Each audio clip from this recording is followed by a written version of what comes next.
So thanks so much for coming here this morning. So today, this session is, I forgot my own title.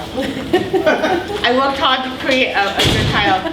Community Infrastructure, Overcoming Barriers to the First Mile. I thought it was cats. Yeah, no cats today, because I'm allergic to cats. So we've been talking about the issues of the digital divide for over 50 years, and the solutions have all been known. It's not a problem that can't be solved. What it does is it takes some new creative solution, and it takes most of all political will. How are we going to get the government to do it? How are we going to get people to start taking on responsibilities? What are some creative solutions to try to figure out how we're going to bring in digital inclusion? How we are going to make sure that internet access is available for all, and not just for people who have money or people who live in a nice area, but it's available to all. And so this is also what, in our panel, we're looking at. We have Madeline Redfern, who's until next week is a mayor of a small Inuit community. Yeah, Nunavut on Baffin Island. In Nunavut. And then Mark Buell's the regional director of the Internet Society. He is going to be talking about what are the regulations, how we could get more spectrum equality, how we can figure out what are creative solutions to sort of bring connectivity to people, or to mobilize communities and small operators to work with their community and bring broadband and work with communities to solve the problem. So that it's not a top-down solution that only benefits large providers or something that large things out. That accessibility, internet access is not just something that, you need to be, it's not available in all communities, or you need to jump to a high mountain point and point your phone in a point to get service. It's something that in all the schools, in all the areas where you're sitting, you can get it. And so to make sure we have, since we're both Canada and the US, we have the US perspective from Monique Tate, and she's with Detroit. In Detroit, the Equitable Internet Initiative, talking about these same issues, working with the communities, the small community, the low-income community in Detroit, and what her creative solutions to solving and getting community interest in it. So I will let them start. The order of business is going to be, we're going to start with Mark. He's going to give us some of the legal issues and some of the ways of getting community operators to get more involved and allow them to take action. And then Madeline will go, and then Monique will go, and then Madeline will be third. So I will just step out of the way. Sure. Thanks, Judith. I think maybe I'll give a little bit of my take on the history of how we got to the point where we are now with policies related to access. In the early days of the internet, back when we were all very young, barely 2 decades ago really, when we started building internet infrastructure and connecting people, the point was to connect as many people as we could, as quickly as we could, for the least amount of money. And that wasn't in and of itself necessarily that much of a problem. May actually be considered a good thing, because what we did is we got a lot of people online very quickly for a minimal amount of money. The problem arose that when that's your approach, even in North America, Canada, the US, dense densely populated areas got connected. So in Canada, that means within 100 kilometers of the US border, it means cities got connected first, but it also meant that very rural and remote communities were basically left behind in the internet revolution. So now we're at the point where we need to think about how can we connect communities that are currently underserved, communities that have a challenge attracting a company to deploy access. There are areas of Canada and the US where there simply isn't a market-based solution. Madeline knows it well. Madeline and I work closely together on a number of communities and connecting them. The second thing that arose out of that way we approached internet connectivity is that we wound up with a policy environment that's really based on the way we've done things before. So we have a policy environment in Canada and the US that's really geared towards big incumbent telcos, old school internet service providers, which make it really difficult for the smaller communities who those big telcos aren't going to go in and deploy access, for them to break into the market. And I say rural remote, we'll talk about urban issues as well in Detroit, and there are other cities across Canada and the US that have urban issues as well. But so we have these rules and regulations at the government level that make it challenging for smaller communities, tribal communities, to access funds, to access spectrum. When you're building a small community network, the Internet Society advocates strongly for community networks, often cooperative networks run by small communities where there isn't really an alternative. They have their biggest challenges are one, accessing funds, and two, accessing spectrum. In the US right now, to access money from the FCC for underserved areas, there are rules and regulations, guidelines that you need to meet that are basically almost seem like they're meant to keep small players out, keep communities out. For example, you need to be able to demonstrate that you've operated a network for so many years. Well, if a community hasn't had access and want to come together to deploy access, they can't demonstrate that, so they wind up having to partner with a large ISP just to make that happen. Spectrum is the other thing we need.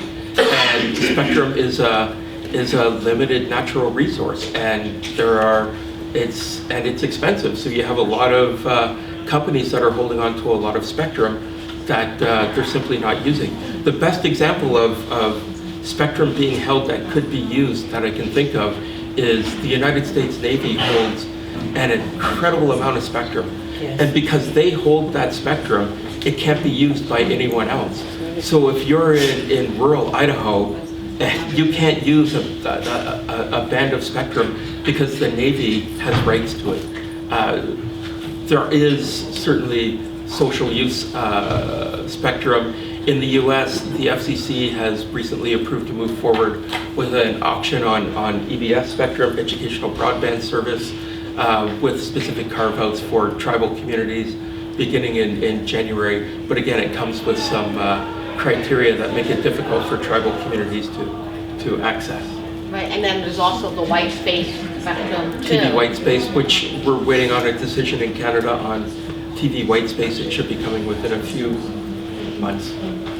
Yeah, thanks. And I know this is not, although he's talking about the U.S. solution, U.S. and Canadian solutions, a lot of these solutions are also the same in all of the other countries. The other countries have spectrum issues, whether they're on experimental licensing, whether it's a social purpose license or other licensing, whether it's spectrum at lower cost. So a lot of these same issues are international. So you could, the Internet Society has several different white papers that are very well written on spectrum and on community networks that I encourage you to visit and check those out. And then Monique is going to talk to us.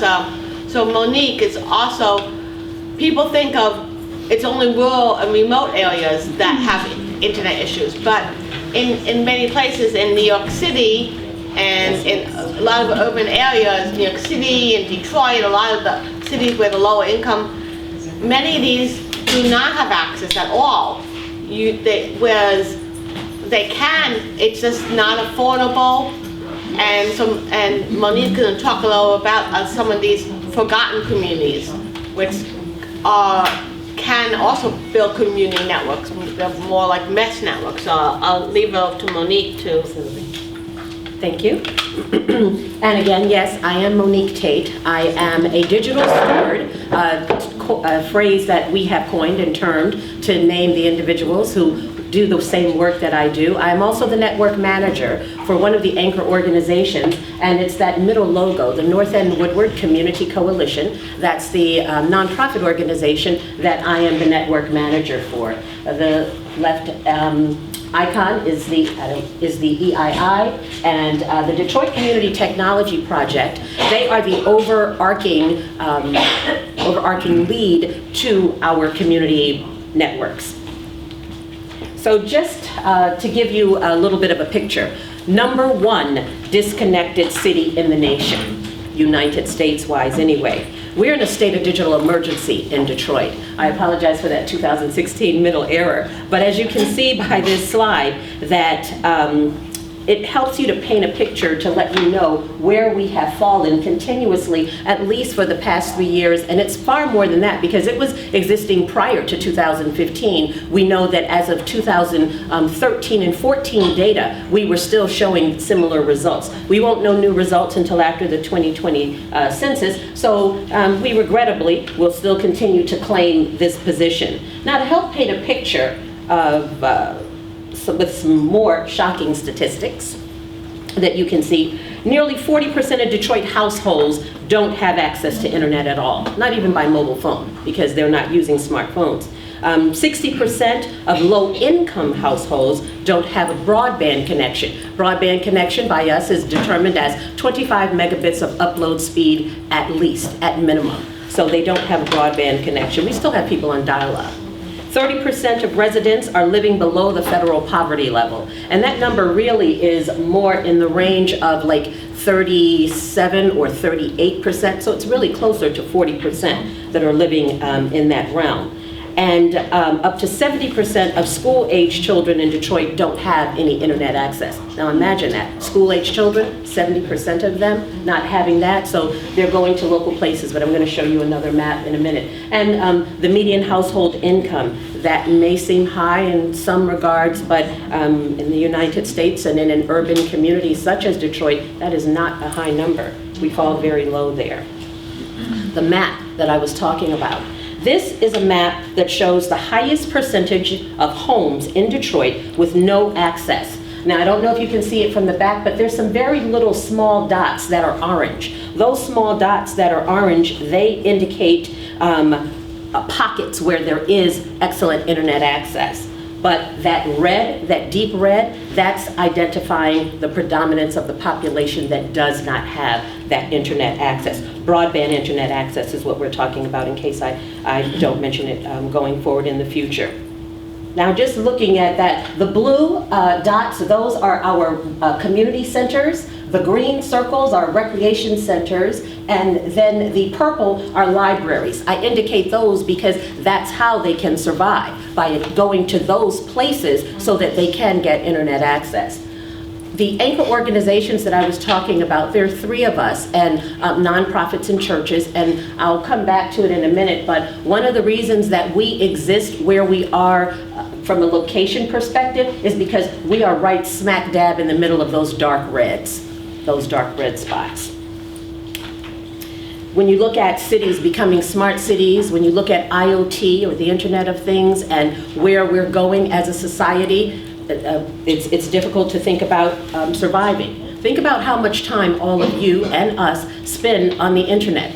How would we survive or act if we were in an environment not only where we were not able to access the internet from our daily lives, we really can't even participate in the growing economy and the necessity of how you need to be connected. It would be very, very difficult. Now then you factor in on top of that the fact that then there's these are the predominantly marginalized individuals and with lack of resources in the various communities, because large businesses, including the telecoms. We only have 2 servicing telecoms in the city of Detroit, and that is AT&T and Comcast Xfinity. So if they can selectively choose not to enter into certain areas, and believe me, they do. They might serve one street and then the block behind it, because it's more blighted and maybe less populated. Then you have issues where they don't, where they just don't provide this kind of service for us. Now, this is why we believe that communication is a fundamental human right. And digital equity is essential. It's not a want, it's a necessity for us and in our lives. Now, it's also why we created the Equitable Internet Initiative. That's another one of our logos, showing like exploding people into everybody being a part of this whole realm. I mentioned that we are in 3 neighborhoods in Detroit, and we've recently expanded to another small community called Highland Park. We have 2 little cities. I should have pointed it out with the map. I'll go back a second, actually. See where it's kind of like in the middle where it says Hamtramck. I can't point up there, but Hamtramck, thank you, right up there, and Highland Park, just to the left of it. Those are actually 2 cities, but you see they're significantly impacted as well. They are 2 cities that exist right in the middle of Detroit. We have recently just expanded to Highland Park as well to provide our Equitable Internet Initiative there. Okay, now to tell you who we are, what is the Equitable Internet and why is it our solution? It's an initiative that incubates neighborhood-based internet networks in community hubs like churches and nonprofits. We purchase wholesale connections, then we train residents with the skills to build and operate neighborhood-based wireless networks with an intranet that contains disaster preparedness plans. We're still working on that aspect of it because there's always going to be some type of disaster. It's not when, if, it's when. And they continuously happen where we have water situations. Many of you probably know, of course, about our Flint situation that exists in various pockets in Detroit. We have boil water alerts on a regular basis in different places, power outages, floods, and yes, I'm talking about the inner city, the urban area, but infrastructure is older and breaking down. So of course we run into the various emergencies. These are some of my digital stewards, those 3 on the top.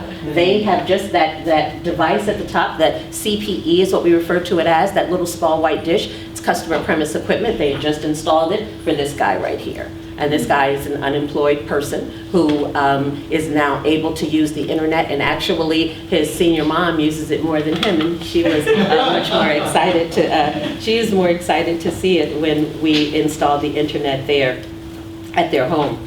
Now here's how we started our project. In 2009, I'm also a member of the Detroit Digital Justice Coalition, and Lord willing, in the very near future, we will become members of the Internet Society. We have proposed it, and it passed our vote, so we will be pursuing that later. But this is a coalition because this was a group of individuals, various groups of individuals that came together to want to provide some type of a solution.